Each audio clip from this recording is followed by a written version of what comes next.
He puts it in his thigh, of course. And then he goes back to the heavens.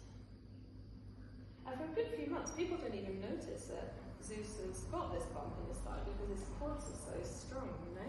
But then the bump grows and grows, and people start to ask questions, and finally, the day is there. And I don't know how you give birth from your thigh, but I imagine that it would kind of erupt out.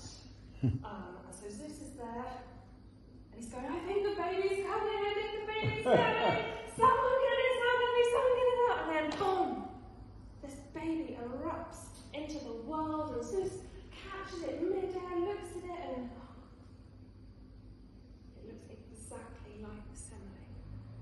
And his heart is full again, and he looks at this beautiful baby, and this is baby Danielle. I'm going to take you on a story through the glades of Greece, where the smell of honey is thick in the air, and the grass grows tall, and the crocuses grow big. And can everyone hear me at the back? Great.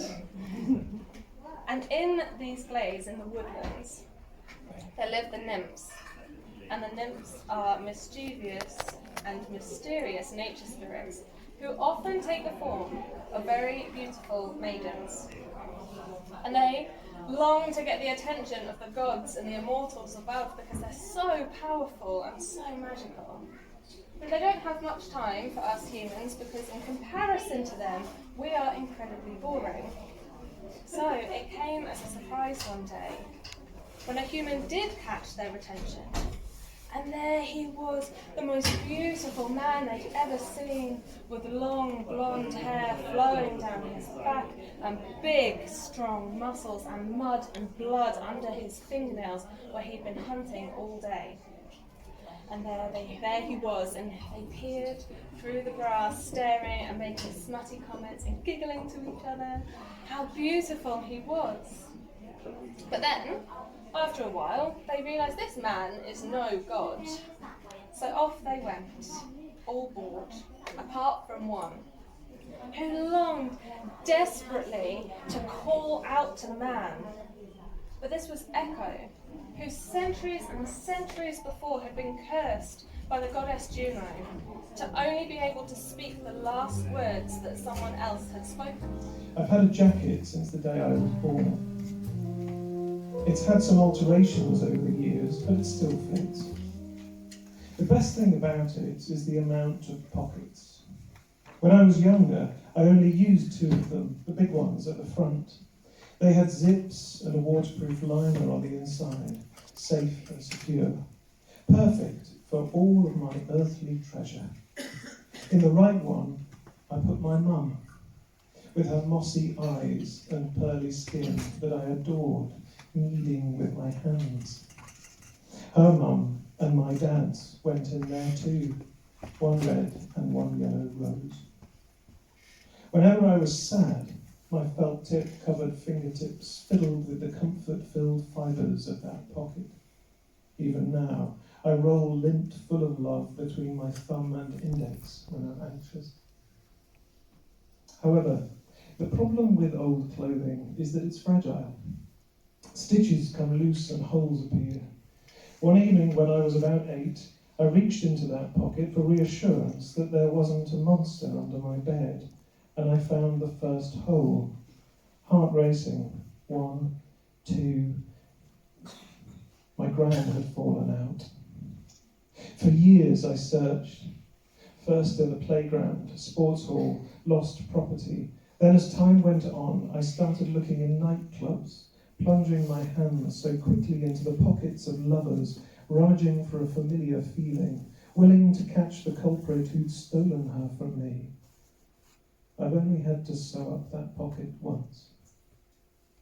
Contrarily, my left pocket always has holes. I've lost tumbled jades, sapphires and ambers over the years. Each unique and irreplaceable, yet sometimes only a jasper or ruby will send you the motivational texts you need late into the night when you're feeling delicate. I sew it occasionally, leaving a gap just small enough so chipped fragments can fall out. But for at least 5 years, I've had a reliable handful of magical rocks within grasp. It wasn't until my late 20s, at a pride parade, that I realised my jacket had a secret inner pocket. It was quite small, but became the perfect space for some tender herbs, polyamorous paprika, bisexual basil, some lesbian lavender. You wouldn't think to put cisgender cumin and a curious cinnamon together, but it works. Not everyone knows I have this pocket, because not everyone would find the smell agreeable, but I find it glorious, no matter what herbs get added to it. As I get older, I keep finding new pockets, one snug against my chest where I keep my son and partner, and a slim one on the sleeve that I hadn't ever noticed, where I now keep my sisters at whimsy. We gather to ponder the stars and ancient stories of women. Not one pocket is my favourite. They're all integral to my being in this world. I've got this jacket full of pockets. A steady seam of love stitches them all together. Danielle, please. Now there was a guard on duty who recognised Kiamara.